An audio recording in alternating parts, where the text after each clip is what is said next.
have no mercy for those that come to disrupt the restoration of this struggle. We don't negotiate with anyone. We will never do that.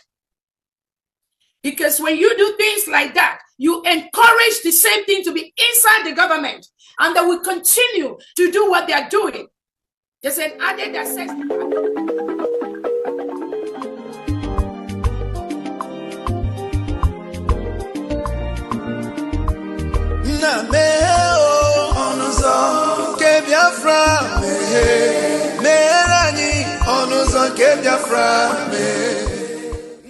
Welcome, fellow Biafrans, lovers of freedom across the world. I welcome you to this amazing platform.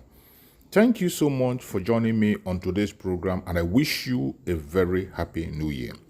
Finally, we are now in the year 2025, and as we proceed in the year 2025, we must not forget that we have a lot of responsibilities. Our responsibility in this platform is to give you information and make sure that you have an update on what is going on in Biafra land, more especially things that has to do with the restoration of independent state of Biafra. Today, I am going to share with you a very important video. Please pay attention to this video. In all the information that we see here, you are going to see that they have started again a new deceit to distract us from the restoration of independent state of Biafra. We must not be distracted. It is either Biafra or nothing. Mazi Nnamdi Kanu said it to us, and he has not changed his mind. If anybody tries to insinuate that Mazi Nnamdi Kanu have changed, that is a lie. Watch this video from beginning to the end. You will understand that the enemies will never give up. And those of us who are focusing on the restoration of Biafra, we must not give up. Do not get distracted, regardless what you hear or what you see. Always remember that it is Biafran first. All eyes must be on the rising sun. Every eye must be on the rising sun. Do not allow yourself to be carried away with things that are happening around you. The restoration of independent state of Biafra is one thing that we must focus on. We have the United States of Biafra now. Let's watch. OPTV, and it's time for us to move swiftly to the topic of conversation. We told you earlier that the National Agency for Drug and for Food and Drug Administration and Control, NAFDAC, is advocating for the death penalty for drug peddlers, especially those responsible for selling harmful medications to children. Director General Mojisola Adeyeye emphasized that severe penalties are necessary to deter such criminal activities, citing alarming cases of falsified medicine. Adeyeye highlighted the inadequacy of current penalties, noting that light sentences do not effectively discourage repeat offenses. She called for collaboration with judiciary and the National Assembly to strengthen legal measures against drug peddling, asserting that those who cause harm to children through bad medicine should face the ultimate consequences. And then also I told you earlier that according to a report by the Nigerian Drug Law Enforcement Agency, also I think 14 million Nigerians also abuse drugs. But it's also important to know that what the director of NAFDAC is talking about in this particular case is the people who are bringing in medicine for consumption for children. You know, she started a case whereby an individual went to a particular mall to get a particular medicine for 13,000 naira, and someone else was selling it for 3,000. And when the one for 3,000 was tested, there was no iota of any medical substance in that particular thing that some people are given to children to consume. All right, to have with us in the studio, we have Chief Ifeanyi Okoli, a public affairs analyst. He's here with us in the studio. He'll help us to dissect today's topic. Good morning, Chief Ifeanyi. Good to have you in today's show. Good morning, and thank you for having me. All right, and from our British studios, we'll be joined by Honorable Osabawan Ohieri Aki. He's a lawyer and also a political commentator. Let's establish communications with you, Honorable, if you can hear us. Good morning. All right, I believe the director will let us know once he joined. And let's bring you back to the studio. Chief Ifeanyi Okoli, we were getting this call from NAFDAC. It's not the first time it's coming up. You know, some people have been talking about it. What will be the penalty for those who peddle drugs in Nigeria, and how we're going to curb the menace it's causing also in the society. You know, recall that I think from 16 people between the age of 16 years and 60 or thereabouts are abusing drugs. But this particular time is taking another turn where some people want to make quick money. They are now selling substandard drugs, even for children consumption. how wicked a man can be. What do you have to say about the stiffer penalty? Is it possible? Some people are talking about going for a death penalty to be capital punishment to be the way forward. What do you have to say about it? Anyway, NAFDAC soliciting for death penalty for drug traffickers, I think is a draconian, very, very harsh penalty. Because we have to, first of all, look at the driving appeal for, recruitment of, peddlers or people doing this stuff. You think of the social and economic inequalities, among youths and Nigeria in general. These factors, tend to drive youths into drug peddling. This social inequality got to be addressed first before we start talking of the punishment that we will give. Yeah. But Mr. Ifani, if we were to say we want to first of all check the indices of what leads to this drug peddling and trafficking and all that. Now, is it that we have seen Nigerian youths also who are passing through the same economic hardship, who are passing through the same untold hardship and all that. Now, if everyone is to go away and say we are doing what we want to do for us to make money, then where would that leave those who think that they have monopoly of killing people? Because once people keep on peddling drugs, individuals, innocent individuals die. For example, what she raised the alarm about children consuming, drugs. In this age and era, we should not be talking of death sentence. That's a primitive way of punishment. So what do you think we should bring in? What punishment do you think we should yes, we should have longer jail sentence for traffickers, not death sentence. But if you also did mention that death sentence is more like a strict measure.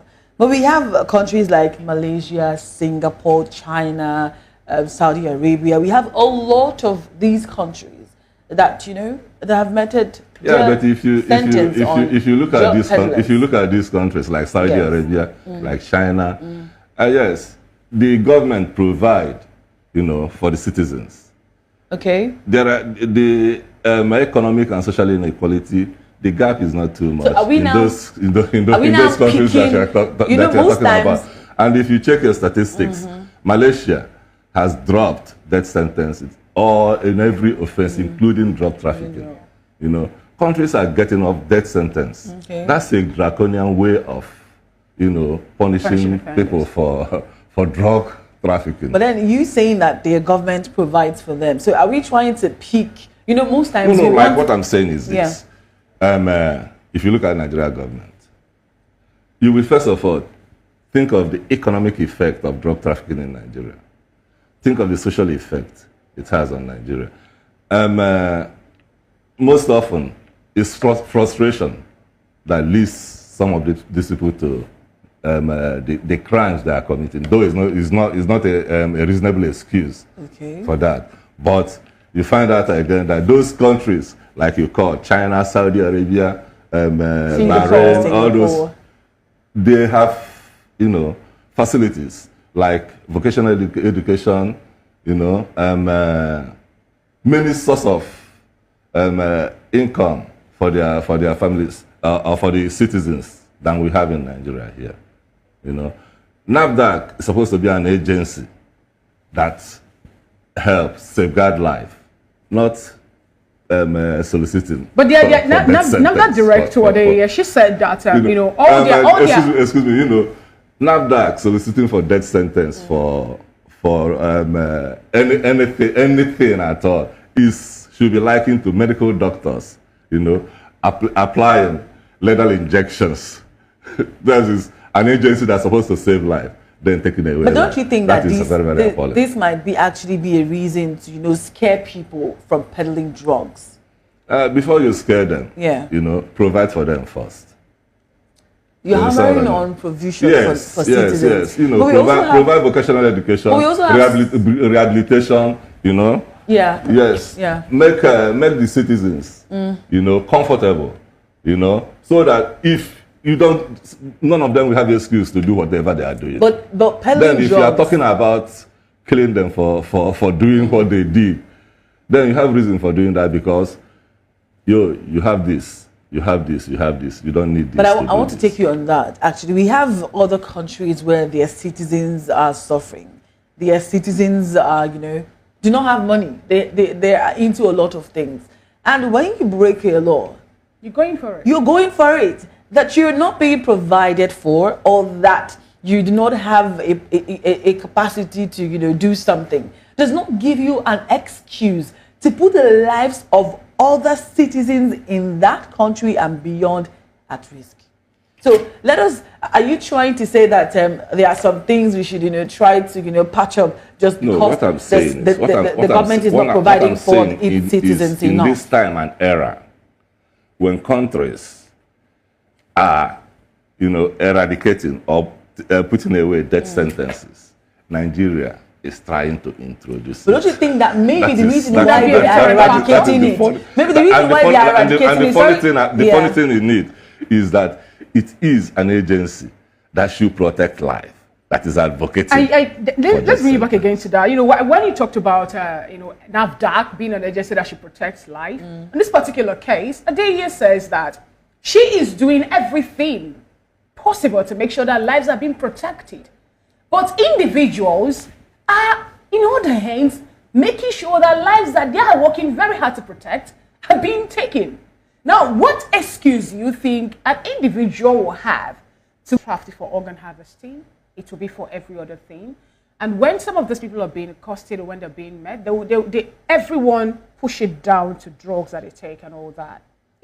Some will say it's because they're on high drugs and a whole lot, But now, when we have teenagers, there was a report saying something about it being some high somewhere in Akwa Ibom, or that 16 years old and all that being pushed out, where even some are harvesting their ovaries and, illegally.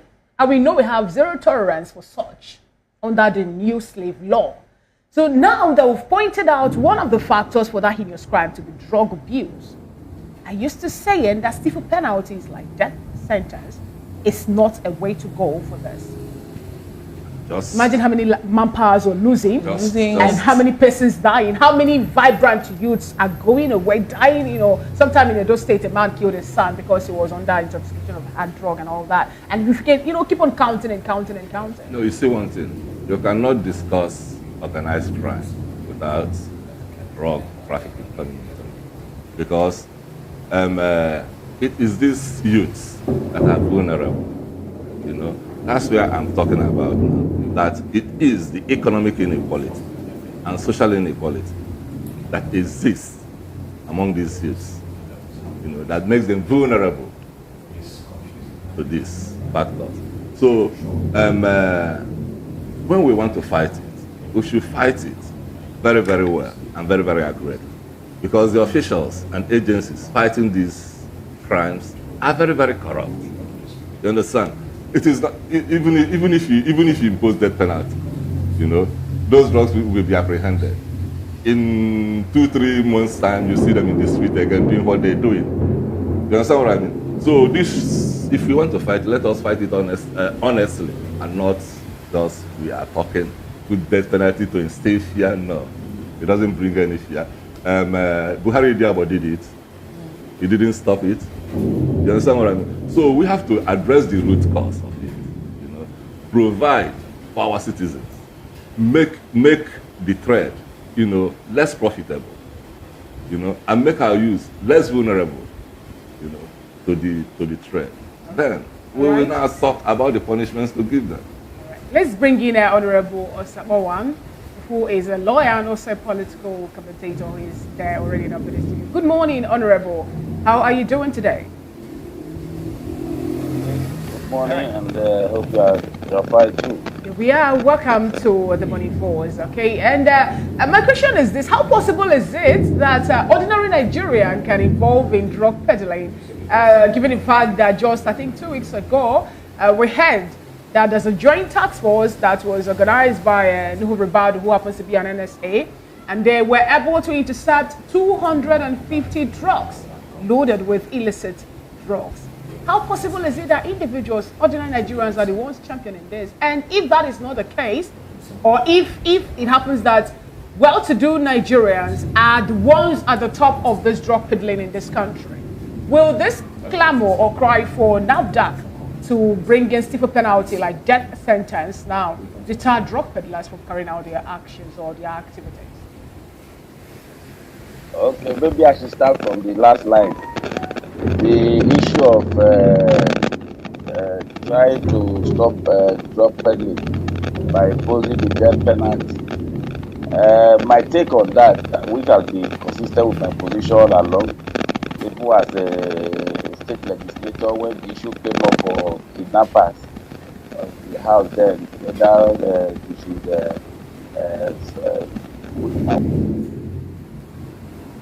Thank you so much for watching the program. I appreciate you for your patience to watch from beginning to end. I hope you have learned a lot from this very program that I just played, this video. Please like and share the video. Share to all platforms.